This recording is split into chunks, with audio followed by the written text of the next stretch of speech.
Pense em guerra mesmo em tempos de paz. Rapaziada, a gente tem que sempre estar pensando na guerra. A gente tem que sempre estar com as armas preparadas. Ah, mas como assim guerras, armas? Me acompanha aí, pessoal, que eu vou explicar para vocês e nós vamos relacionar todos esses elementos com algumas coisas, algumas atividades do nosso dia a dia, do nosso cotidiano e vamos retirar insights interessantes demais e extremamente necessários. Tudo após fazer uma leitura de um livro, tá, rapaziada? Tô com um livro aqui que fala o seguinte, o livro em questão, O Príncipe, tá? Como acredito que vocês já conhecem, se acompanham o nosso canal, um livro excelente, a gente consegue retirar muitos insights de grande valor daqui. No capítulo que eu estou lendo de uma forma mais consciente, ele fala o seguinte: um príncipe não deve ter outro objetivo nem outro pensamento, nem tomar qualquer outra coisa por fazer, senão a guerra e a sua organização e disciplina. Pô, mas eu não sou um príncipe, eu sei, cara. Eu sei, não tem príncipe aqui, não tem princesa. Nós somos pessoas normais. Mas quando a gente pega isso daqui, analisa, interpreta de uma forma mais profunda, a gente pode trazer para o nosso cotidiano, tá? Que ele fala que não deve ter outro pensamento senão a guerra. Por que que ele fala isso? Mais na frente ele fala o seguinte: vê-se que quando os príncipes pensam nas mais delicadezas do que nas armas, perdem o seu estado. Então, pessoal, agora relacionando guerra e armas e vendo aí contraposto a delicadezas, o que, que a gente percebe? A gente tem que focar nossas energias naquilo que vai fazer uma maior diferença, tá entendendo? A gente tem que focar naquela parte ali que vai gerar mais movimento, não nas partes pequenas, nos detalhes. Esse é o primeiro passo.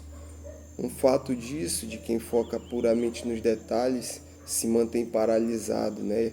Estagnado, como a gente pode citar aí a questão do perfeccionismo, que infelizmente aflige muitas pessoas aí, tá? Que realmente é difícil de sair desse perfeccionismo. Em verdade, entre as outras razões em que te acarretam males, o estar desarmado te torna desprezível. Em todas ali, aquelas situações que podem te acarretar males, te gerar desconfortos, você está desarmado te torna desprezível. Essa frase aqui é de uma profundidade intensa, tá? Aqui eu consegui também relacionar, eu quis relacionar com a questão do conhecimento, rapaziada. Conhecimento é uma arma.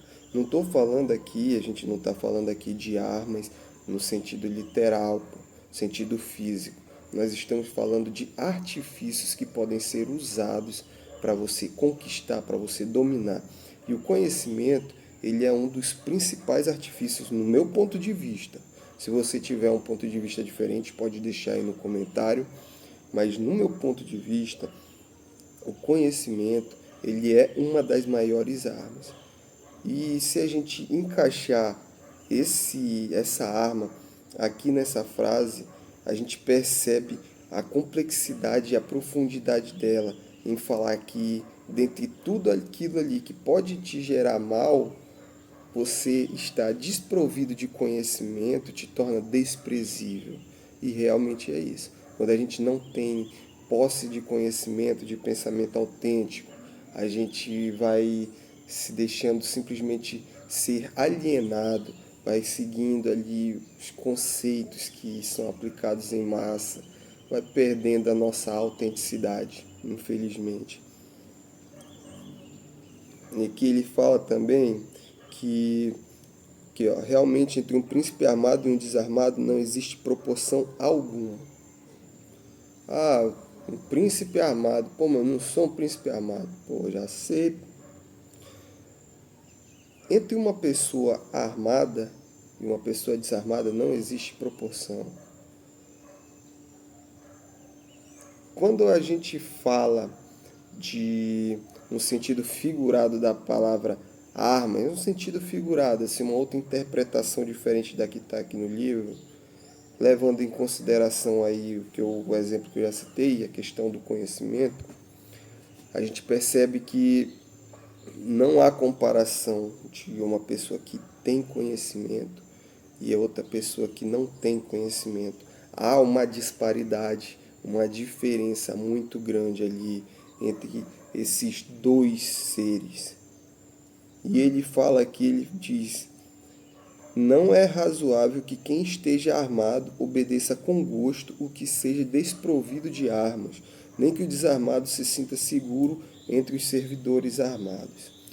Daqui eu tirei a seguinte conclusão: a gente tem que perceber com quem que a gente está, quem está ao nosso redor. Eu quis relacionar exatamente com essa questão das amizades, das relações pessoais. Porque se você está armado do conhecimento, você não vai conseguir lidar com pessoas que estão desarmadas do conhecimento. Você certamente sabe disso. Se você está aqui vendo uma forma de leitura mais aprofundada, aprendendo a ler e analisar e encaixar isso na sua vida, englobar experiências do seu cotidiano numa leitura, você certamente detém um certo nível de conhecimento. Então, obviamente, você não consegue lidar com pessoas ali vazias, que eu costumo falar, né? Pessoas vazias ali mentalmente, pessoas que não têm conteúdo, que só falam baboseira, que tem muito. Então, é um prazer tê-lo aqui. Quando a gente tem essa relação de uma pessoa armada e uma desarmada, a gente não consegue obter lucro, a gente não consegue obter nada produtivo dessa relação. Da mesma forma que você pode ver, uma pessoa desprovida de tais armas, ela não se sente bem quando ela está no meio de um grupo que é armado, né? Ela se sente deslocada.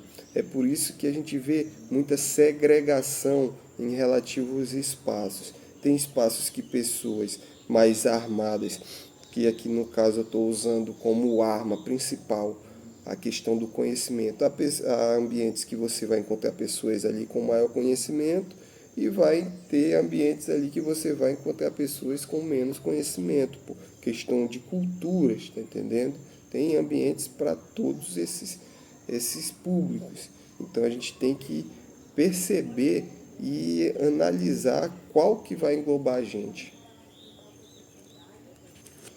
Ele fala que o seguinte também: o príncipe não deve desviar um momento sequer o seu pensamento do exercício da guerra. E ele pode fazer isso por dois modos: um com a ação e o outro com a mente. Essa parte aqui eu achei muito interessante, tá? A gente vê muito sobre isso aí na internet e com isso daqui eu consegui fazer essa conexão e para mim foi muito recompensador. Porque quando ele fala que, no caso, um príncipe aqui, vamos substituir, a gente não deve desviar um momento sequer o pensamento do exercício da guerra. E podemos fazer isso de dois modos: um com a ação e o outro com a mente. Com a ação, ele fala aqui de você se proporcionar ao desconforto, à fadiga, de você se fortalecer. Como assim, pessoal? Se você se proporcionar fazer as coisas que você não consegue fazer naquele ambiente ali mais confortável, que é que ele usa o fato de se levar a fazer caçadas, a fazer reconhecimentos de área no território que já é dele. Então, a gente traz para o nosso lado de, num ambiente ali mais controlado, ali no na nossa cidade, na casa, independente, você tem que se proporcionar o desconforto. Você vai fazer aquele reconhecimento, você vai sair, você vai viver novas experiências, você vai resolver problemas, você vai se permitir enfrentar problemas. E como isso ajuda? No livro, ele relaciona o fato de você fazer o reconhecimento, você se permitir a fadiga, você vai melhorar seu físico, você vai ter mais resistência. E você conhecendo os rios, pântanos, planícies do lugar lá que ele era detentor, você vai fazer isso mesmo num ambiente que você vive. Você vai fazer o reconhecimento dos rios, das planícies, das colinas, ou seja, de tudo que está ao seu redor. Tá entendendo? A gente tem que fazer isso, é uma análise completa de tudo que nos envolve. O fato que motiva a gente fazer isso é que, como aqui no livro ele fala, a geografia de uma colina, de uma planície, de um rio, em determinado lugar, é de certa forma semelhante à geografia de um mesmo rio, de uma mesma planície, de uma colina, em outro lugar, diferente geograficamente, você está entendendo? São dois pontos diferentes no globo terrestre, porém semelhantes. Quando a gente se permite viver esses desconfortos, viver esses problemas e solucioná-los, a gente vai criando uma constante evolução ali da nossa mentalidade. E isso faz com que, quando a gente estiver num ambiente que não seja mais tão controlado quanto o nosso ambiente natal, a gente já tenha uma certa capacidade de analisar aquilo, formular uma solução e resolver. Ele fala de uma pessoa aqui no livro, Filopêmenes. Ele diz que ele saía para andar com o pessoal, para caçar com os assessores dele, digamos assim. Enquanto ele estava caminhando, ele estava sempre olhando e pensando, se a gente tivesse aqui embaixo, tivesse uma tropa inimiga lá em cima, quem estaria em vantagem? Como a gente poderia emboscá-los? Se eles fugissem, como a gente poderia persegui-los? E esse constante pensamento fazia com que eles debatessem ideias, o que é interessante e necessário a gente debater ideias, trocar pontos de vista diferentes, porque com isso a gente pode agregar muito valor a uma informação. E nisso ele cita no livro que jamais poderia, comandando um exército, encontrar pela frente algum imprevisto para o qual não tivesse solução. Isso daqui é um ponto interessante, pessoal. Eu acredito muito nisso daqui. No que, Wilson, que você acredita? No fato de sair para andar e se questionar onde tropas inimigas poderiam estar? Não. Eu acredito no fato da gente sair e da gente abrir os olhos e tentar identificar a solução para os nossos problemas. Quando a gente procura, a gente acha. E quanto mais a gente procura, mais fácil a gente encontra. Quando a gente adapta nossos olhos para buscar a solução para os problemas, a gente, porque no começo é necessário ter uma maior atenção. A gente precisa de maior energia para buscar a solução para aquele problema. Agora, quando você condiciona seus olhos para fazer isso, para buscar a sua mentalidade, a sua análise perceptiva para buscar a solução para determinados problemas, determinadas situações, simplesmente ao passar o olho, ao sentir, ao ler, você vai saber que aquilo dali pode ser útil. Você adquire ali uma habilidade meio que inconscientemente de perceber soluções, mas isso é prática. A gente tem que se manter fazendo aquilo, que era exatamente o que ele fazia. Ele saía buscando ver os problemas e já pensando nas soluções. Isso dava a ele um nível de preparo absurdo. E isso pode dar para a gente um poder imensurável, um nível de preparo da mesma proporção. Nós podemos nos tornar os melhores do que quer que a gente vá fazer, porque a gente vai saber analisar a situação. Para a gente fechar aqui, rapaziada, ele fala o seguinte aqui no livro: um príncipe inteligente deve observar essa semelhança de proceder, nunca ficando ocioso nos tempos de paz, mas sim com a habilidade de procurar formar cabedal para poder utilizá-lo na adversidade, a fim de que, quando mudar a fortuna, se encontre preparado para resistir. Já vou explicar para vocês o que eu entendi disso, mas antes vou voltar aqui falar sobre o exercício da mente, né? Eu estava falando sobre o exercício da ação, você se permitir fazer, você se mover, você gerar movimento, você gerar progresso. Agora eu vou falar quanto ao exercício da mente, que também é uma das formas de se preparar para o exercício da guerra, tá?